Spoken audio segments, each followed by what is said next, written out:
Let's just be friends, she said after years of leading me on. So I ghosted her, dated her best friend, and let her watch as I built the life she thought she could do better than. Now she's texting me from her mom's couch while I plan my wedding to the woman who actually valued me. Hey viewers, before we move on to the video, please make sure to subscribe to the channel and hit the like button if you want to see more stories like this. Thanks. Alex, we need to talk. Leah's voice had that tone, the one she used when she was about to drop something heavy but still expected me to catch it. I'd heard it before, when she quit her job without savings. Can I stay with you for a bit? When she got back with her toxic ex, you understand, right? And now, apparently, for whatever came next. We were at our usual diner, the one where I'd listened to her cry over shitty men for 2 years straight. She stirred her coffee like it owed her money, avoiding my eyes. Classic Leah. So, she said, finally looking up. I've been thinking, you're, like, my favorite person. But, oh, the but. The verbal scalpel that always carved me out of the life I thought we were building. But, she continued, I don't think we're meant to be together. Like, romantically. A nervous laugh. You're my rock. I don't want to lose that. Can't we just stay friends? The waitress refilled my coffee. I wondered if she'd heard this script before. Leah kept talking, filling the silence with justifications. It's not you. It's just timing? Chemistry? I don't know. But you'll always be special to me. I sip my coffee. Black. No sugar. Like the truth she was finally serving. Sure, I said. If that's what you want. Her shoulders relaxed. She'd expected tears, bargaining, same as the guy she complained about. But I'd seen this coming. Hell, I'd paid for this coming. The dinners I covered when she was between paychecks. The nights I spent hyping her up after bad dates. The years of being her emotional safety net while she chased men who treated her like an option. Oh my God, thank you for understanding. She reached for my hand. I was so scared you'd hate me. This is why you're my best friend. I let her squeeze my fingers. Last free favor, I thought. She checked her phone, lit up. OMG, Jason just messaged. You remember Jason? From the gym. I did. 6'2", tattooed, and, according to Leah's rants last month, so emotionally unavailable it's kind of hot. He's finally single, she whispered, like we were conspiring. Wish me luck. I raised my coffee cup in a toast. Luck. She left soon after, already typing a reply, already forgetting me. The waitress slid the check my way. I paid like always. But as I walked out, I made 2 notes in my phone. Cancel Leah's emergency key. Text Jess about hiking this weekend. Jess, Leah's best friend. The one who'd hugged me at a party last month and whispered, you deserve better, before Leah pulled her away. I smiled for the first time that night. Funny thing about just friends. You can replace them. The first test came at 2:47 a.m. on a Tuesday. My phone buzzed against the nightstand, Leah's name flashing like some drunk distress beacon. I let it ring out. The voicemail notification popped up seconds later. Alex, I'm at Pulse downtown and my card just got declined. Jason was supposed to drive me, but he bailed. Can you? I deleted it before the sentence finished. For hours later, my screen lit up again. WTF? I could have been stranded. I waited until my coffee was brewed before responding. Uber exists. 3 dots appeared, then vanished. I imagined her sitting in some diner booth, Jason's leather jacket draped over her shoulders, fuming that her human alarm clock had finally snoozed itself permanently. Jess found the whole thing hilarious when she came over that afternoon. You're really committing to this whole not her doormat thing, huh? She kicked her feet up on my coffee table, red nails catching the light. Turns out best friend was just code for 24/7 emotional support hotline. I tossed my phone aside. Subscription canceled. Leah lasted 11 days before trying again. Hey, can you help me move this weekend? You're always so good at this stuff, smiley face. The smiley face killed me. Like we were still in some symbiotic relationship where her emergencies were my responsibilities. I typed back one-handed while flipping pancakes. Busy. Doing what? Not lifting your shit. Jess nearly choked on her mimosa when I showed her. Holy fuck, she gasped, wiping orange juice from her chin. Who are you and what have you done with Alex? The universe, ever the dramatic storyteller, served up Leah's karma in 3 delicious acts. First came the Instagram stories. Leah and Jason at brunch, her fingers laced through his tattooed ones. #soulmate vibrating with irony. Then the passive-aggressive group chat murmurs about him being hard to pin down. Finally, the 3 a.m. voicemail that had me pausing my game controller.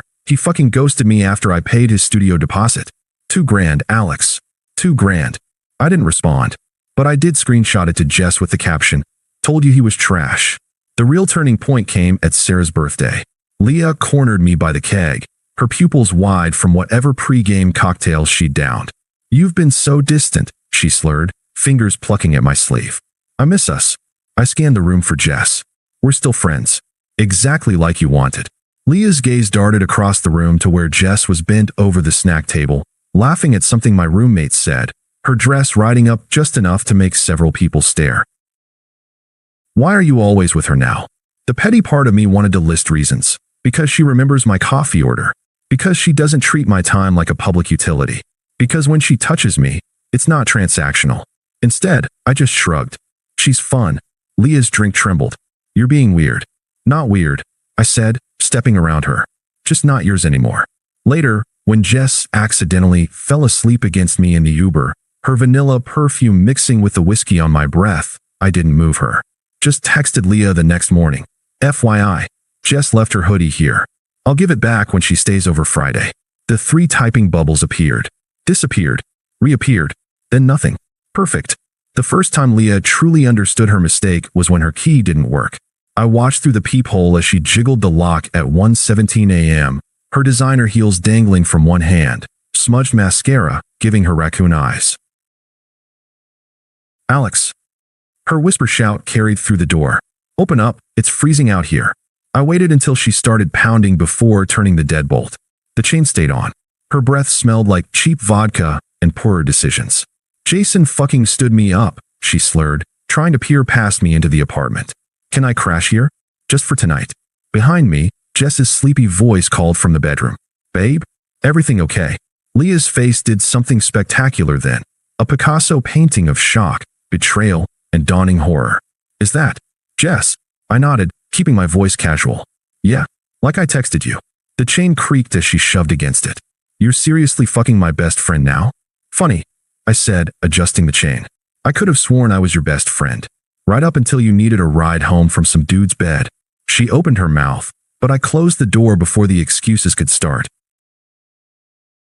The knocking turned to kicking, then stopped abruptly when Jess appeared behind me in nothing but my college hoodie. "Want me to handle this?" she murmured, fingers tracing my spine. "Nah." I guided her back toward the bedroom. "She'll figure it out." The real fireworks came 3 days later via Instagram. Jess had posted a photo of us at brunch, her wearing the necklace I'd bought her, my arm slung possessively around her shoulders. Leah's comment appeared within minutes. "Guess sloppy seconds run in your family, huh, Jess?" Jess didn't delete it, didn't respond, just screenshot it and reposted to her story with the caption, "Someone salty, their backup plan found a main character." By midnight, half our mutual friends had liked it. By morning, Leah had blocked us both. The final nail came at Kyle's wedding last month. Leah showed up alone, her gaze tracking Jess and me all night. Watched when I spun Jess on the dance floor. Watched when I fed her cake. Watched when we disappeared into the coat room for 15 very conspicuous minutes. She intercepted us at the valet stand, tears streaking her foundation. "You were supposed to wait for me," she whispered. Jess squeezed my hand and walked ahead, giving us space. I looked at Leah, really looked, at the smeared lipstick, the desperate grip on her clutch, the hollows under her eyes that no highlighter could conceal. The girl who treated love like a consolation prize. I did wait, I said finally, sliding into the passenger seat where Jess waited. Turns out better things were coming. As we pulled away, I didn't check the rear view. Some ghosts aren't worth seeing. The first drunk text came through at 3:17 a.m., the notification lighting up my nightstand. I didn't need to look to know it was Leah. 3 weeks of radio silence had been too good to last. "Remember that time you drove 2 hours to pick me up when my car broke down? You didn't even complain." Jess stirred beside me as I silenced my phone. Her again, like a bad sequel. By noon, there were 3 more. "I drove past your old apartment today. Jason never remembered how I take my coffee. Do you still have that hoodie I left at your place?" I deleted them all. Then came the ambush at Whole Foods. She materialized in the cereal aisle like some emotionally unstable specter, clutching a basket with a single sad banana inside. "Alex." Her voice cracked like she'd rehearsed this. "We need to talk." I kept moving toward the dairy section. "No, we don't." She matched my pace, her ballet flats squeaking against the tile. You owe me that much. I stopped so suddenly she nearly plowed into me. I owe you. The laugh tore out of me raw. I paid your bills for 8 months when you quit your job to find yourself. I listened to you cry over every fuckboy who ghosted you. I waited. Then why did you stop? Her nails dug into that overripe banana. The answer was simple. Because Jess remembered my birthday without Facebook reminders. Because she Venmo'd me for her half of dinner without being asked. Because when she said, I love you, it didn't feel like a hostage negotiation. But Leah wouldn't understand that. So I just grabbed the oat milk Jess liked and said, you taught me my worth. Her mother called 2 days later. I knew it was her from the 617 area code flashing on my screen. Let it go to voicemail. Alex, honey. She's not eating. She quit her job. I found your old t-shirt under her pillow. I deleted it while Jess was buckling her sandals. Ready? She asked. The restaurant was packed when we arrived, but I spotted Leah immediately. Sitting alone at the bar, swirling a martini she wasn't drinking. Watching as I pulled out Jess's chair. As I kissed her knuckles. As I laughed at something she said, the sound carrying across the room. Leah's glass shattered when she dropped it. The bartender sighed like this happened often. We were gone before the mess was cleaned up. The last time I saw Leah, it was raining. She was standing outside my building at 11 p.m. on a Tuesday, mascara bleeding down her cheeks in black rivers. Her hair was plastered to her face, her designer jacket soaked through. She looked like a stray cat left out in a storm. Alex, she choked out when I stepped around her to unlock the lobby door. Please. I kept walking. She grabbed my arm, her nails biting through my sleeve. You can't just throw away 5 years. I peeled her fingers off one by one. You did that when you said just friends. The elevator doors opened on Jess, holding 2 steaming mugs of cocoa. She took one look at Leah and sighed. Babe, did you forget the O?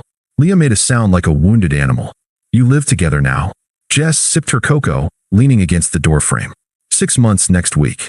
I watched the realization hit Leah like a physical blow. The math wasn't hard. We'd moved in together 3 months after she'd shown up at my old place drunk. 3 months of her texts and voicemails and accidental run-ins while Jess and I built something real. Leah's mouth worked silently before she finally whispered, You replaced me. Jess laughed first, then me. It wasn't cruel, just inevitable. No, I said, pressing the elevator button. I upgraded. The last thing I saw before the doors closed was Leah standing in the rain, smaller than I'd ever seen her, finally understanding what irrelevant felt like. Jess found the wedding invitation first. Leah's getting married, she announced, waving the embossed cardstock. Some finance bro named Chad. Cute. I didn't look up from seasoning the steaks. RSVP no. She tossed it in the trash with a grin. Already did. That night, as we lay tangled in sheets that smelled like us, my phone buzzed. One final text from a number I should have blocked years ago. I just wanted you to know I'm happy. I showed Jess, who rolled her eyes. Reply K, and let's order Thai. But I did better. I deleted the thread, turned off my phone, and kissed the woman who'd never once made me beg for scraps of affection. Some silences are sweeter than revenge. Thanks for watching. Make sure to subscribe to the channel and hit the like button. What do you think about this story? Share it in the comments.